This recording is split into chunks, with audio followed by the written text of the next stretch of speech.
Welcome, welcome, welcome, everyone, to episode 18 of Real Estatically Speaking and More with yours truly, Karen Cook, your host. And I'm a real estate dealer and owner of KMC Property Services. Now, once again, I would like to highlight that this channel seeks to make the community more real estate literate. And we do so by interviewing players in the real estate industry and to provide tips to motivate and guide their decision making. I'm encouraging you to like, to share, comment, and subscribe to this channel. Have you ever passed some complexes or some single dwellings and they are in a terrible state of disrepair? Well, stay tuned for this week's episode. And the topic is tips on property management. Our special guest is none other than Mr. Ian B. Hall, Managing Director of WIHCON Properties. And just before Mr. Hall comes on, I have a quote for us, and it goes like this. A great property manager is key to success in real estate. And that was said by Robert Kiyosaki. So, Mr. Hall, did you hear that you are the key to the success of real estate? So right now I am going Yes, to I have to. Mr. Hall will come on stream and he will, we will have our discourse in a little while. Stay tuned.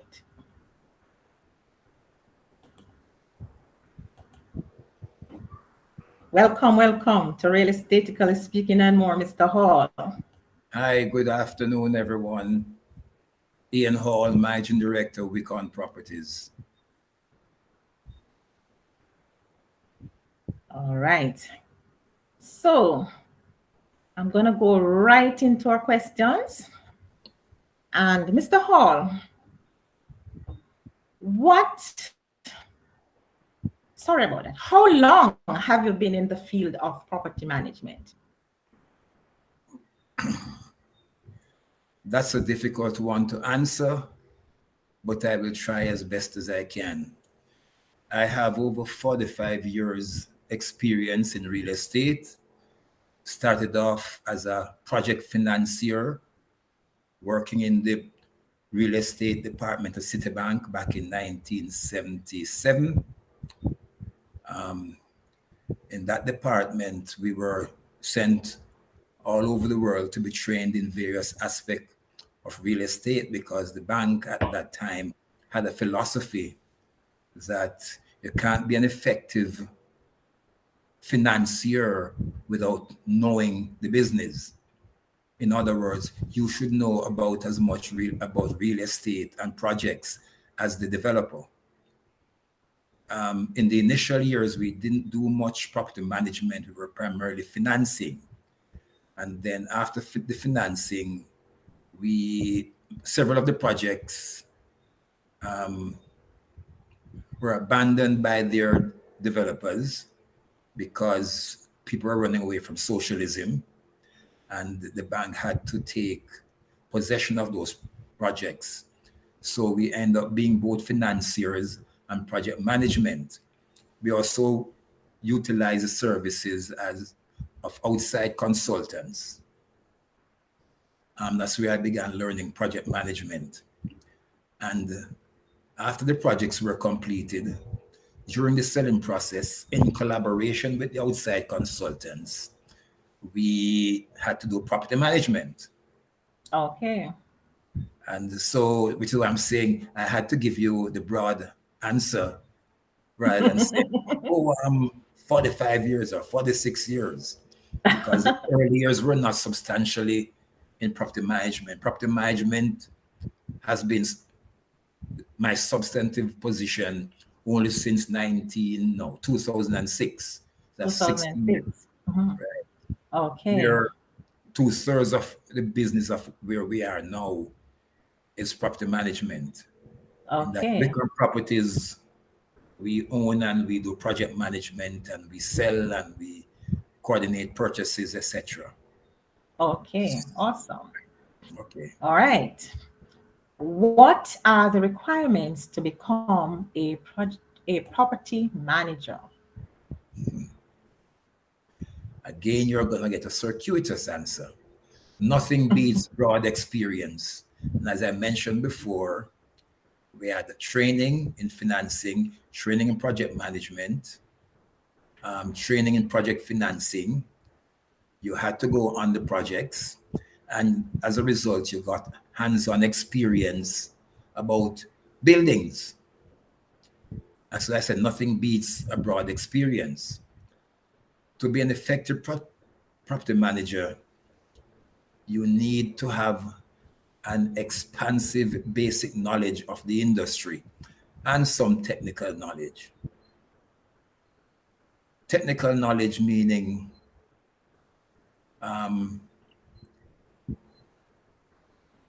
if if you're in a commercial building and you're the manager there, you need to be able to calculate rentable space separate from growth space. And it's a mistake I've seen repeatedly. If you have one tenant, then you rent them the entire building. But if you have 28 tenants, there has to be a basis to allocate space that is 99.999% accurate. And many property managers don't know that basis. You need to know some of the technical jargon used in the industry. You need to know what a building envelope is. And I'm not talking about an envelope that you use at the post office. It's a building envelope is the exterior structure. You need to Okay. know enough of the industry that you can make recommendation to reduce recurrent costs. And as I mentioned before, many of the people who are operating as property managers are mainly senior clerks in that they walk around, they see something to be fixed, they call service provider, and they're unaware whether or not the work is being done properly because they don't know enough about buildings.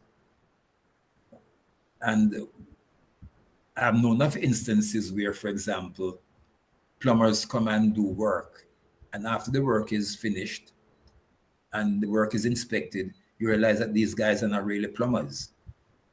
You know, for electricians, there's a big difference between electricians and being a wire puller. But many Wow. persons pass themselves off as electricians because they were working with an electrician and he allowed them to pull wires and make connections. But they can't calculate what your load ought to be and therefore capacity breakers you are supposed to have in the space. And a proper electrician can do that. Yes. So you have to have a basic knowledge of the industry and some technical knowledge. Training is important. And you can have academic training or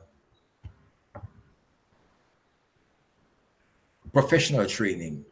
For example, the board in Jamaica has now implemented professional training courses for Right. persons who desire to become property managers because the board has realized that a significant proportion of the property managers lack basic knowledge. Right. And then the fourth one, which is very important and which I dare say most property managers in Jamaica are not, you need to be approved by the real estate board. Right. You ought to be approved by the real estate board except to manage your own properties. And quite often we get requests for proposals to manage. And when we look at who is there now and check the real estate board's website, those people are, one, they're not even members of the board, much less being licensed to be property managers. But they're out there, and in many cases, the owners of these properties are unaware that for someone to offer themselves as a property manager, they ought to be approved by the real estate board to offer that service. Right. And, that is one of the reasons, as I said before, we want to educate our people. And, this is one way of doing so. And, you know, persons coming to listen to this broadcast afterwards, will learn the facts of what they need to know in terms of who should really be managing properties, and that definitely they need to be licensed to do so. Anything else you want to add to that question? Except, no, no, just to emphasize, except you don't need a license to manage your own property. Right, So right, right. if Indeed. if you're the owner of an apartment building or a building and you have tenants in Understandably there, so. no, the board doesn't require you to have a license to do your own property. But Right, understandably so. But as a job, when you take it on as a job. yes, All right. Thank you so much. you should be licensed by the real estate board. Yes, that's all right. What does the job of the property manager entails? Goes back to numbers, the first question and the second question, in that you ought to have enough knowledge of the industry and some technical knowledge, and have some level of training, whether on the job or on courses, through courses, to be able to do these various functions. A property manager should be coordinating maintenance of a property. We prepare and submit invoices on behalf of the owners. We collect fees and rents due to the owner. We pay bills on behalf of the owner. We establish performance standards for staff and service providers. We manage staff and service providers. We recommend upgrades and manage the implementation of the upgrades, assuming that the owners agree to the suggestions we make. Quite often they ask us to manage that process.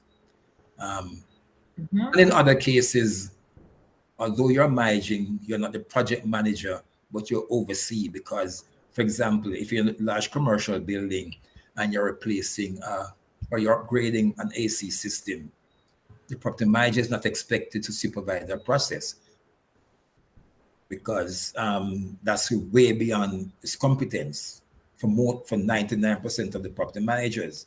But he ought to see that it's true that there's a project plan, and that whoever is doing the work is working in accordance to the plan. We prepare administrative and financial reports, and that's a major weakness in the industry. Quite often when we are asked to make proposals to owners, or when we replace an existing property manager, we find that the financial records are woefully inadequate.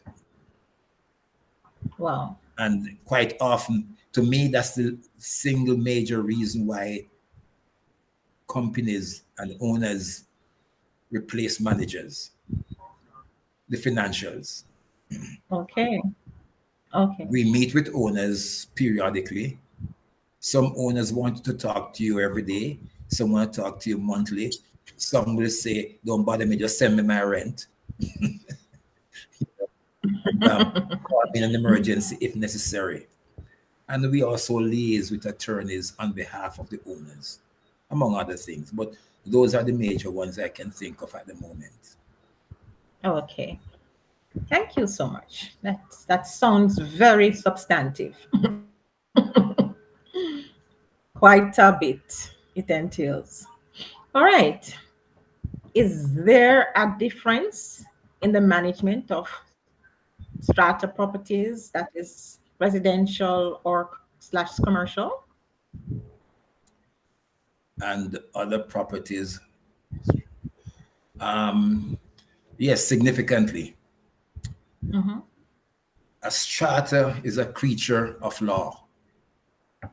Mm-hmm. The ownership and operation, well, not ownership, all of them are come under the similar ownership legislation, Registration of Titles Act. But a strata, in addition to ownership being established on the Registration of Titles Act, has another law that applies to it, the Proprietary Strata Titles Act. And that law establishes what is a strata, how stratas are to be managed. Membership by owners is mandatory. Other properties don't have that requirement. The act and the bylaws sets out how income and expenses are to be allocated to owners. For a strata, there is a principle called unit entitlement, which is substantially you pay a proportion of expenses, Based on your income, unit of entitlement. based on approximately how many the size of your unit. So if you have one unit that is 50 square feet and one unit that's 100 square feet, another unit that's 200 square feet, they don't pay the same amount in maintenance. Or if there are income streams to the association and there's a profit from that income stream, then it's allocated accordingly. Unit entitlement, which is key. And we have seen many stratas where the maintenance fees are not based on unit entitlements. They are based on, okay, unit number one, unit number two, number three, unit number four, and they divide them by four. And everybody pay the same amount, which is wrong. The law says you must Wow. do it by the approximate square footage. I'm But paraphrasing. that sounds like somebody who never went to get licensed by the real estate board. Well, Who there are would have quite a done bit of something like that. there are quite a bit of those, and again it goes back to the titles you have in a strata. The unit entitlement calculations are on the strata plan.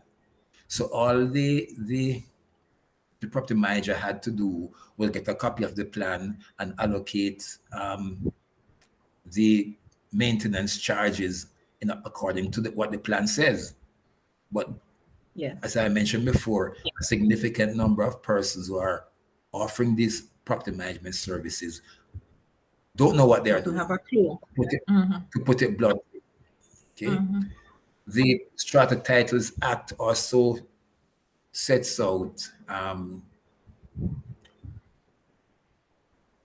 how delinquencies are to be treated, how decisions are made on behalf of the strata, how meetings are conducted, how to deal with common properties. And yes, in a strata, you own your unit, and there is a thing called common property. That's where all the owners have some interest in the common property. The corridor, for example, the parking lot, Mm-hmm. the lawn, those are all common Mm-hmm. properties. Mm-hmm. right? The we had a commercial building in a rural parish where the the manager rented space on the roof, and that went into the manager's account, not the strata's account. The Wow. act establishes how you can deal with common property. The act also establishes a procedure of how you can attach a lien on a unit that Yes. is in arrears. Yes. And a owner who is in arrears in his payment of maintenance fees and tries to sell, the executive committee can block that sale until the arrears is paid or there is a acceptable Yes. undertake clear the arrears, usually Mhm. from the proceeds of sale. Okay. So those are a few of the ways that the strata is different from every other type of property that we have, whether it is a house, whether it's an Mhm. association, it's a commercial building, etc. Okay. Um, so you have home associations that are not strata. Um, what governs the management of those, or how is the management of those done? That is almost like managing your house in many cases, because while the developer and the lawyers who are experienced in the industry, what they often do for associations will establish a company that is owned by the owners. And a part of the sale agreement, there will be an addendum whereby the buyer will sign acknowledging that he or she or the entity buying is a member of the association and undertake to pay properly levied dues. Somebody has to pay to cut the lawn.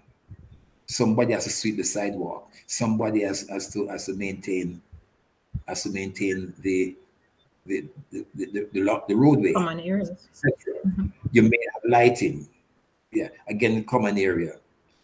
However, from my experience, we find that after about, in many cases, from the second sale or the third sale, the legal requirement to be a member uh, has been forgotten. And a new owner will come in and says, I don't have to pay because I didn't acknowledge anything. Why? Because the the seller's attorney did not have that addendum carried forward to the new buyer, Oh dear. especially when the association is not being prudently managed. Yes. Many associations are run by one person who Wow. collects from those people who are paying and pay the bills.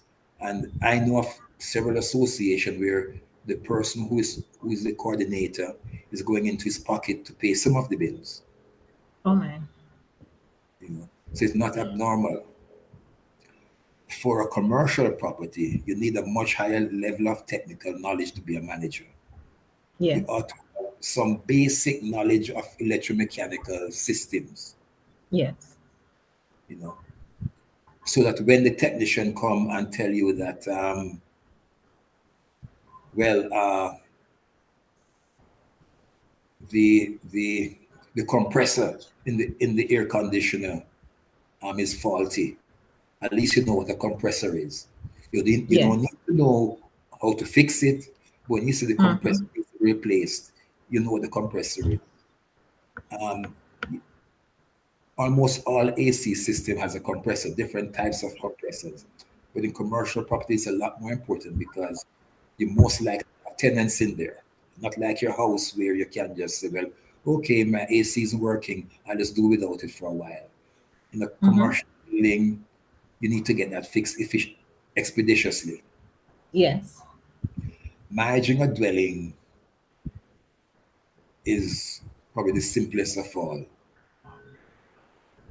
Um, Quite often, you put yourself in the space of the owner, and Yes. a significant proportion of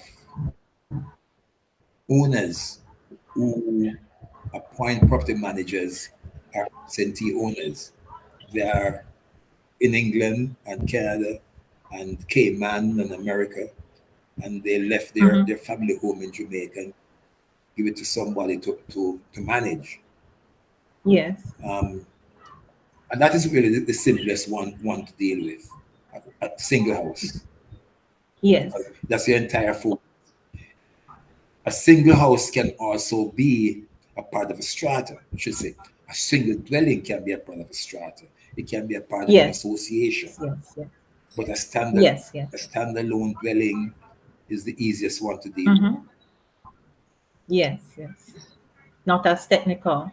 No, All right. We had some um or from a previous course that I had with you. I remember you mentioned some of the items in the strata that needs attention at various times in the management of the property. For example, elevator. How maintenance often did you say the maintenance of elevator is required again? for elevator should be at least quarterly. Quarterly. For fire hoses? No, let me rephrase. Mm-hmm. It depends on the size of the building. If it's a large building, 200,000 square feet, Mm-hmm. 100,000 square feet, like some you see on the hotels in the North Coast, even in Kingston or Mm-hmm. in New Kingston, Mm-hmm. at quarterly. If it's a relative, if it's a relatively small building that goes up 4 floors, and you have a few tenants in it, and a small building, that's the key. You can initially start off with, say, semi-annual maintenance of your elevator because it's not used Yes. often. But in a large building, those elevators work. You need at least quarterly maintenance on them. For your maintenance, for your AC system, I recommend the same thing, quarterly or semi-annually, depending on the size of the property. Mm-hmm. Your fire hoses, Fire the fire once, hoses, fire once a year, because the that is usually linked. Well, again, I misstate. The fire department, if it's a commercial building, you are supposed to organize with the fire department to do a fire inspection annually. yes, For your fire suppression system, you can have quarterly, semi-annual inspections. and it doesn't matter the size of that No, complex. because you are talking about safety. Safety, okay. Yes. And fire pumps, Same thing. The fire pumps and the sprinkler system and the hoses, etc., would tend to be inspected on the same schedule by the same entity. water pumps, Now, that you can take a chance with. Semi-annual, okay. Water tanks, annual. And, as I, generator, and as I mentioned before, um, we schedule most of the water tanks we have for the major buildings to be serviced, cleaned during mm-hmm, the 4 days mm-hmm, the weekend. Good Friday, Saturday, Easter Sunday, and Easter Monday. 4 days when very few people okay, building, you know. Um, yes, Generators quarterly. quarterly, okay. Um, generate Generator, you said it's quarterly. Yes, should be. No, AC if you have, chillers. no, if you have a new generator Sorry. that's still under warranty, then the supplier Sorry. will determine the service interval. But after the warranty period, you can make an assessment. Again, After the warranty. depending depending on the criticality of the operations of your tenant. Yes. BPOs, for example, they want your standby generator to be functional. We have a couple BPO buildings. Those generators are serviced monthly. We can't afford for a generator to be malfunctioning for half a day. Our Yes. tenants go crazy. Yes. Yes. Okay. For the AC chillers. The the entire AC system from major building, the air handlers you can do quarterly. The chiller itself you can do semi-annual, de- depending on the type of chiller. If it's a water cooled system, semi-annual, and if it's air cooled, you can do it semi-annual. But your air handlers, which are the ones that the parts that are inside the building, that that converts cool, that takes the warm water coming out of the evaporators and pushes it back out to be cooled. That you Mm-hmm. can do quarterly. Okay. For the chiller pumps. The chiller now is semi-annual. Your pumps can Okay. be semi-annual. All right. The cooling towers. Same thing, semi-annual. Vents and diffusers. Ah, vents and diffusers really don't really need maintenance. Mm-hmm. Uh, but they should the exterior should be cleaned at least quarterly. We have some Okay. buildings where because the tenants are fussy, we clean them Mm-hmm. every month end. Okay. If you see that they are getting gray, maybe you can increase the frequency of cleaning. Yes. Your ducts you can clean once a year. The ducts you can clean Once per year. once per year. Okay. Um, Um. Mm-hmm. and that's assuming you're consistent. If you go many years without cleaning the ducts, never clean Mm-hmm. them, replace them. Because over Okay. time you get a buildup of dust, dust Mm-hmm. mites, bacteria. Yes. You go and Yes. clean it and you disturb all that gook up there. Yes. And I Yes. always use the example of Cornwall Regional. Yes. Yes. Yes. That's basically the reason they have to go to the hospital and rebuilding it, the interior. Oh. Okay. Because the build up over time Apparently those ducts of were the never warmth. cleaned. And it's a Uh-uh. hospital. Right. And remember the bacteria of all kind of bacteria would have been built up. Okay, I Yeah. see what you mean. And So when recirculating back in the hospital. so when people started getting sick after the Mm-hmm. cleaning, and Mm-hmm. nobody wants to admit that, but I know when it was being planned because one of the companies that submitted a request for proposal, responded to a request for proposal to clean the docks, asked us for a reference. So it was Mm-hmm. being done, and I told the rep Mm-hmm. that they shouldn't get involved in that because it's going to make a bad situation worse. If your ducks have not been cleaned for 15, 20 years, replace Oh, them. Don't clean them. yes, yes, yes.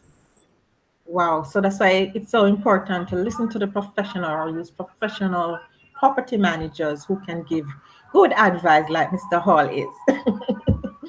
All right. Thank So you. the electrical panels and breakers, I'm sure our viewers would love to know that as well. It varies. If it's your Mm-hmm. house, if it's Mm-hmm. a house where you reside, you Mm-hmm. can deal with your breakers every 3 to 5 years. Get an electrician, not a wire puller, to come Mm-hmm. and check your amperage. Mm-hmm. Check the whether or not your breakers are functional, or Mm-hmm. you leave them alone, unless you have And how often for the complex? for the what? For the complex or the strata? Oh, in a strata, again, it depends on the size of the property. Um, Mm-hmm. a large buildings, we service those things quarterly. Whether it's a Quarterly. strata or Okay. large buildings, we have a quarterly um, servicing of the electrical panel. Okay. And the But for building envelope, as you call it, the exterior of the building, which I just the envelope, learned. Yes. yeah. How often should that be? No, man, that's maintenance. That's from observation. But Mm-hmm. we recommend, if you're Mm-hmm. managing a commercial property, we recommend you that Mm-hmm. you paint every 3 years. But Mm-hmm. if it looks good, Mm-hmm. don't waste the owner's money. And I remember you mentioned the type of paint, so please Yes. Um, mention the type use of paint. use a mid-grade paint. The Mm-hmm. low-grade paint is wasting money because Yes. if you use a mid-grade or a high-grade paint, you can wipe it. You can Yes. power wash it. Mm-hmm. With the low-grade paint, if you begin to wipe it, it begins to strip, it begins to lose Yes. pigment, and the building Right. is ugly. Yes. Yes. The painters will charge you a little bit more. The paint itself will cost a little bit more, but it's worth it. You can Yes. Yes. you can wipe it and power wash it a couple of times before you need to repaint. Yes. Right. Right. There is Okay. an Thanks. option with low grade paint. Yes. For sewer systems, and this is for the complexes again. Do we need to do it for regular residential or regular single dwelling, or it's just mainly for the complexes? The No, sewer management, sewer sewer, system management. sewer system for a single house, you leave it until there's a problem. Don't Mm-hmm. waste your money. There's no reason to Yes. check it unless there's a problem. Right. For commercial properties now, you could arrange a periodic inspection, and a period can be inspection. And if you're on a sewer system, like in many parts of Kingston and some other urban areas, you Yes. you can bring in your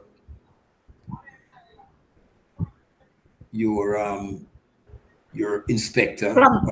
or a plumber Plumber. who Mm-hmm. specializes in sewer Mm-hmm. system. Mm-hmm. Um, and and by the way, their competence vary. There are people Yeah. who design and maintain sewer Mm-hmm. systems, but their knowledge base varies. Yes. Yes. Take it from me. Yes. Yes. Yes. Not all All teachers, right.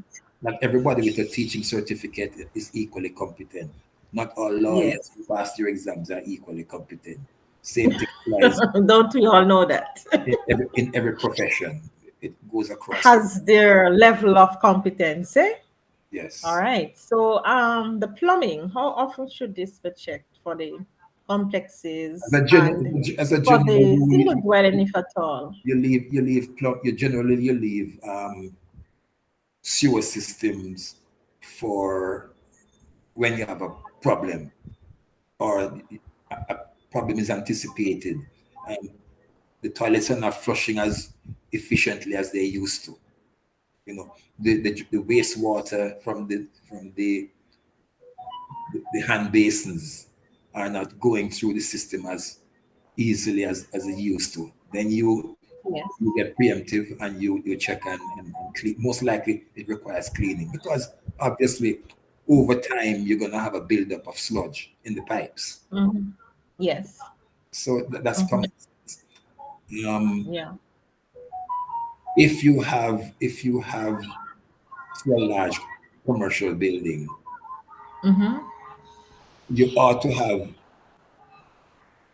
mid-level technicians there or assigned to go there periodically, walk through the building, Hmm. do inspections, check light, Yes. check Yes. faucets, etc. A faucet is leaking, they can fix that. You don't need to call in a plumber. You know. Indeed. Mm. So Okay. that's what we do. We have people who are assigned to specific buildings. Some of Mm-hmm. them full time, some of them part time, Mm-hmm. depending on the size of the building, and they do simple maintenance. I wouldn't ask them to replace a air conditioner. Okay. And then I see where you said routine stuff. You can just name them. I know you would know them. The routine stuff that a property manager should do Yeah, but in well, terms of the sweeping and parking lots of and oh, sidewalks. that is common sense. I mean, Mm-hmm. if you have a lot of trees, Mm-hmm. you need to sweep the area daily, or you Mm-hmm. can just do it by from observation, depending on the amount of leaves and other debris that is blowing around. So And the it can window vary. maintenance. It varies. It varies. Mm-hmm. And of course, garbage collection will be as needed. As needed, you Maintenance start. of trees and plants as needed. Yes, Lighting, yes. stairwells, You walk. You lawn have maintenance, somebody carpets. somebody walk around, check to make sure all lights are functional. When you have blown Mhm. lights, they change them. Yes. Uh, All right. What general tips can you give to homeowners to maintain their properties so that they do not go in disrepair and lose their market value?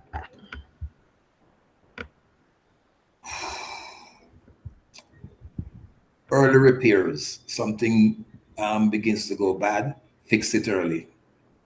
Especially where you have water intrusion, leaks coming through the window, coming through the roof, coming through the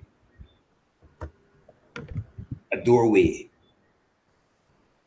because the door stop has lifted, so there's a little space between the door jamb and the stop. You get those fixed quickly as possible. Electrical, you have lights that are flickering. You have plugs that when you plug in, you hear a spark or you see a spark. Um, get that fixed immediately. Um, paint periodically. Don't wait 20 years to repaint. Use a good quality paint. Um, walk around your property periodically. See if you see any termite trails. If you have termite trails, it means sooner or later they will be inside your building. They may already be in the If they are not foundation. already been there, if they are not already there. They may already be in your foundation, but they are not visible as outsiders yet. Yes. Once you see a trail near your house, Hmm. call an exterminator. Hmm. Observe the character of the community and be assertive and active with your strata or your association. And if you're not in a strata or an association, make noise when you see your different the community is being changed. In other words, then people start opening offices two houses down the road. There and you have no intention of moving. Sooner or later, you're gonna have a garage 4 houses down the road, and then you're gonna have trucks being serviced 8 houses down the road. Try and be active and assertive about maintaining the character of your community. Now, if it get when it gets really out of hand because no, you're the only voice in the Oh, because I was community. about to say that I do know of communities where people were vociferous about it, but yet the character of those communities got out of control, and the All people right. just eventually had to sell and move. Yes, I'm saying is but there is a Mm-hmm. you're selling a move, but quite often if you're selling to someone who wants to use your house as a commercial entity, usually they pay Means more. of use. Hmm? You know, Yes, the house increases in value because Yes. it's not going to become a Commercial status. commercial entity, so you will get Mhm. more than it was last valued for when the entire Yes, road yes. As a was residential. so Mhm, mhm. that's the only positive about Right. neighborhoods, what we call them neighborhoods in transition. Richmond Yes. Park in Kingston is a classic example. And Eastwood Eastwood. Park, Eastwood Mhm, Park is another example. mhm, Uh, mhm. well, Lyndhurst Road went 30. Mulline's Road and Um, those roads were once residential that have become, predominantly commercial, commercialized now. Mhm. right? But I'm not talking about just roads where just the property is facing the road itself. I'm talking about the Yes, entire yes. community where The side inner community, roads are inner now, yeah. And in sections of the Kingston, community. right? And in Mhm. Kingston, the two worst ones are Richmond Park and Eastwood Park. Eastwood Park. Yes, yes, yes. I was very much aware of those. Because Yes, all the side roads have some right, right. high Because level. I used to live in Richmond Park, and after a while, eventually there was an office Yeah, almost across. Well, I think it was after I left and I drove back on the road. I saw an office across from the road yeah, that I was living. So yeah. it is. I quite understand what you're saying. Right. And All as I right, mentioned so before, be active and assertive if you're in a strata or an association. And mhm, if you are the lone voice in the wilderness, it may be time to consider selling and moving because apparently your yes, neighbors don't care. yes, yes, yes. Okay. What advice would you give to someone who wished to enter this profession, the profession as a property manager, or in the property management field, I should say, because Um, Goes back to numbers one and two, the first and second question. hmm There's some links there.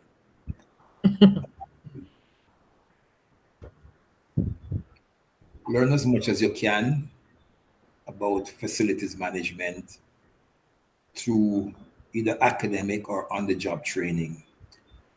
You can do a certificate to start. You can do a diploma, and there are institutions overseas. There are quite a few in the UK, England, Wales, Scotland, etc., that offer degrees in facilities management.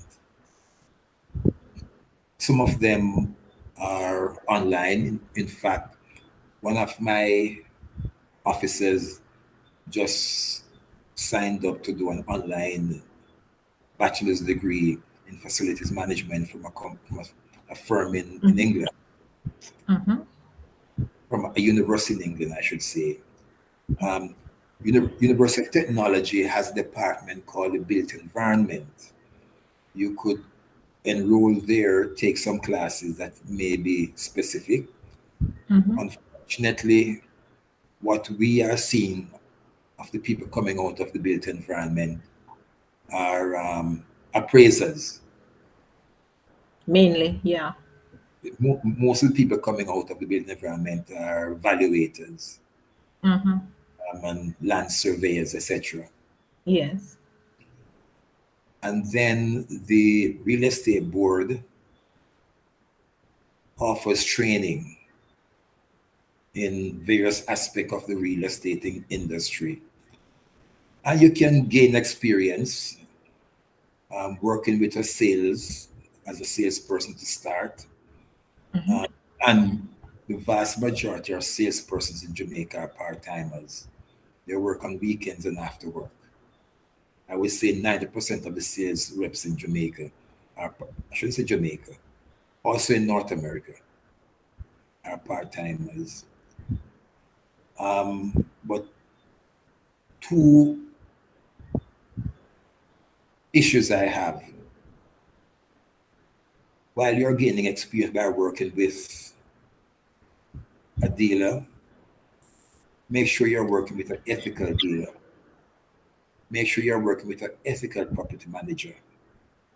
In my over 4 decades in the business, I've seen a lot. And unfortunately, real estate board cannot monitor all the entities and people who are offering themselves as sales reps and dealers and property managers unless they get a complaint. And quite often people don't complain. And it's one of my pet peeves. In my company, I don't trust you, you don't have a job. You're gone. Wow. And that's quite understandable. Quite understandable. All right. So there you have it. That was tips on property management by our guest, Mr. Ian Hall, who is the managing director of WIHCON's Properties. Thank you for accepting our invitation to come and tell us or to give us the tips on property management. And we would definitely be the better for it. Mr. Hall, thank you so much for being with us and sharing with us.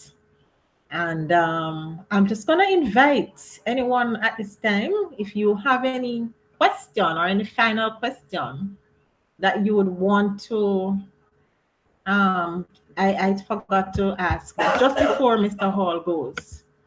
If you would like to type it in the chat, I could just field it to him right away. Or if you're not able to do so right now, you can still send it and I get the response and I could send it to you directly. All right. So please do so now. And if I don't see any question forthcoming, going once, going twice. All right, not seeing anything. All right, so thank you very much, Mr. Hall, for having joined us. And, all have a great weekend and all the very best in your field as a property manager. At this time, I just want to remind persons that, you may not have been on from the start, but you can go back to the video and you can share, you can comment, you can subscribe to the channel. And we thank you for joining us. Have a blessed weekend, you all.